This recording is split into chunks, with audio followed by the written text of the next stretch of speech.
O'zbekistonda Ramazon hayiti rasman e'lon qilindi. Assalomu alaykum kanalimiz a'zolari. Kanalimizga xush kelibsiz. Kanalimizda yangi bo'lsangiz obuna bo'lib, like tugmachasini bosib qo'yishni unutmang. Tezkor xabar. Ramazon hayiti 20-mart sanasi deb e'lon qilindi.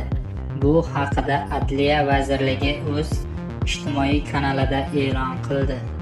Unga ko'ra, bayram munosabati bilan quyidagi kunlar dam olish kuni deb e'lon qilindi. Vazirlikning xabariga ko'ra, juma kuni dam olish kuni, 21-mart shanba Navro'z kuni dam olish kuni, 22-mart yakshanba dam olish kuni, 23-mart dushanba 5 kunlik ishchilar, xodimlar dam olish kuni deb e'lon qilindi. Aziz birodarlar, videomiz sizlarga foydali bo'lgan bo'lsa, kanalimizga obuna bo'lib, like tugmachasini bosib qo'yishni unutmang. Bizdan uzoqlashmang. Xayr, salomat.